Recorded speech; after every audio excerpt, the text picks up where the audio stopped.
itu salah input, nanti dibenerin, nanti bendahara umum yang akan infokan. Udah. Berarti salah input doang mas atau? Iya, itu salah. Ada nanti sekitar berapa ya? Belasan kalau nggak salah. Belasan apa nih? Belasan juta? Belasan juta sih. Belasan miliar mas.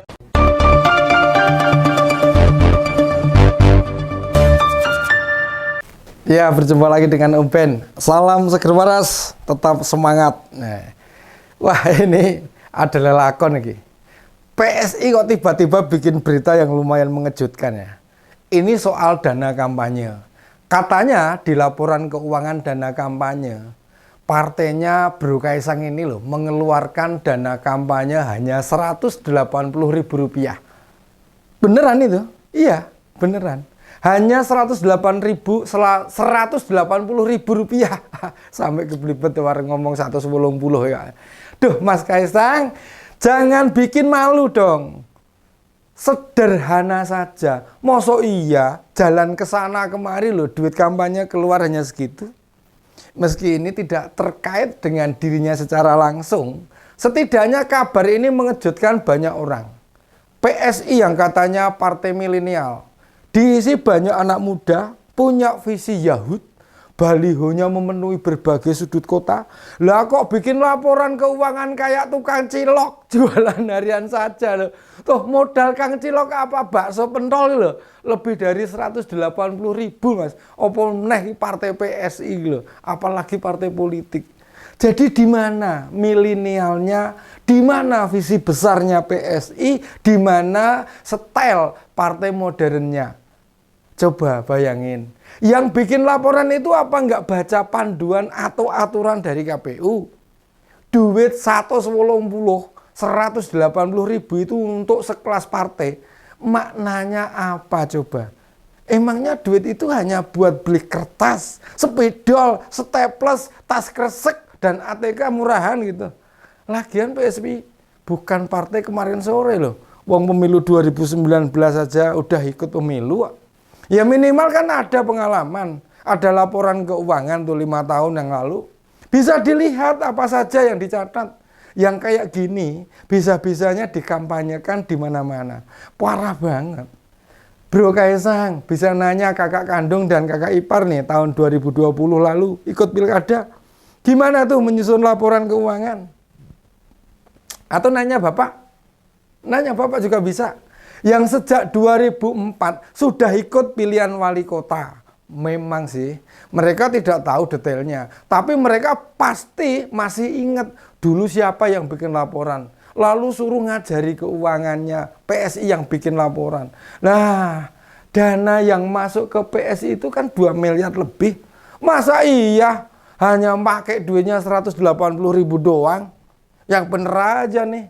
Atas laporan itu loh Ketua Bawaslu Pak Rahmat Bagja menyebut laporan itu tak logis dan rasional. Jangankan buat partai politik, lah pengeluaran keluarga level ekonomi menengah saja sehari duit 180.000 itu kurang. Ini kelasnya partai kok hanya segitu. Piye toh mas? Apa Mas Bro Kaisang nggak minta tolong nih sama keuangannya dari Sang Pisang, dari mangkokku, dari berbagai unit bisnisnya buat ngajari dan membantu cara membuat laporannya. Dan alasan yang disampaikan pemuda dengan kekayaan puluhan miliar itu karena salah entry atau salah input. Ini nih yang jadi ketawaan rakyat nih. Enak aja jawab salah entry atau salah input. Sesalah-salahnya loh mas, memasukkan catatan duit 180.000 itu duit kecil, tetap sulit diterima logika kita.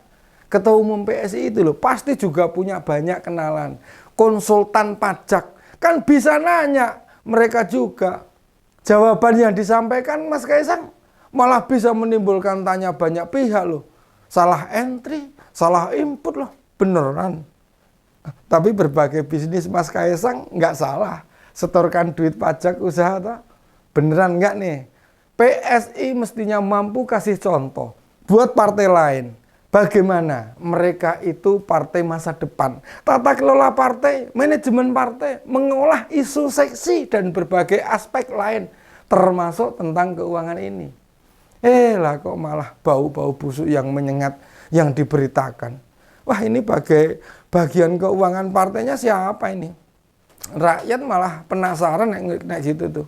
Dan saat ditanya wartawan loh, ada perubahan wajah serta intonasi Mas Kaisang pada wartawan.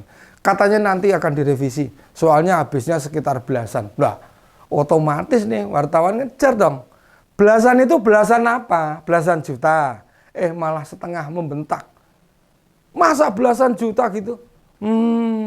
Lantas belasan apa Mas? Belasan miliar gitu. Bukankah duit yang masuk aja hanya 2 miliar? Kok keluarnya belasan miliar? Nggak gadok toh. Oh, rok piye to iki? Coba dipikir. Malah makin menimbulkan pertanyaan belasan opo meneh iki. Sudahlah, jujur saja. Yang bikin pening kepala, iklan PSI itu di berbagai televisi nasional kan sudah tayang beberapa waktu.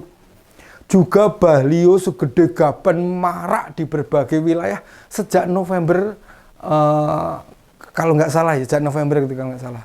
Bila itu semua nggak masuk dibiayai PSI pusat, siapa yang membiayai? Ini mesti ada kejelasan, ada klarifikasi sejelas-jelasnya. Oke lah, kita abaikan bintang iklan di PSI. Dia pasti nggak dibayar. Kan yang nongol di iklan PSI bapaknya sendiri, Presiden Indonesia.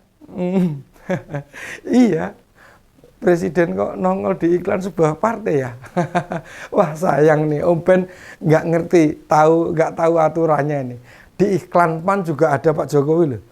Di iklan partai non pendukung Prabowo Gibran tidak akan pernah ditemukan itu wajah Presiden. Nah, ini balik lagi ke tentang laporan keuangan partai. Makanya sistem pelaporan keuangan sudah ditata, diatur sedemikian rupa, supaya semua yang menyumbang dan yang memberi dana kepada partai itu tercatat, baik atas nama individu maupun perusahaan. Itu memang boleh. Hanya ada batasan maksimal berapa dana yang bisa diberikan, baik atas nama orang per orang maupun sebuah korporasi atau perusahaan. Mau bagaimanapun, dana kampanye ini penopang penting penggerak sebuah partai politik. Nah, dan PSI sendiri mau diakui atau tidak, partai yang jor-joran untuk pemilu sekarang nih. Target mereka bisa dapat kursi di Senayan, apalagi ketua umumnya anak presiden. Bisa gagal target itu dipenuhi, wah bisa gak punya muka Pak Jokowi ini. Bila gagal itu bener nih, bila gagal target itu loh, wah Pak Jokowi bisa kehilangan muka nih. Sudah kelewat mensim salabim Kaisang lewat proses kilat jadi ketua umum. Kayak sulap itu, sim salabim abragadabra bro ketua umum. Gitu kan ya. Gagal tembus DPR. Bisa kredibilitas keluarga Pak Jokowi hancur lebur. Perjuangan 5 tahun mendatang dipastikan lebih berat, makin sulit, dan apakah masih akan ada rakyat yang percaya PSI? Ketua umum PSI dijabat Mas Kaisang ini sebenarnya pertaruhan keluarga presiden. Banyak kalangan loh mengatakan usai pesta demokrasi, baik Pak Jokowi, Gibran, Bobi, semuanya merapat ke PSI dan bersama-sama membesarkan Partai Mawar. Hanya dengan cara itu, PSI banyak bicara di masa yang akan datang. Demikian opini kali ini. Salam seger waras. Sampai berjumpa lagi.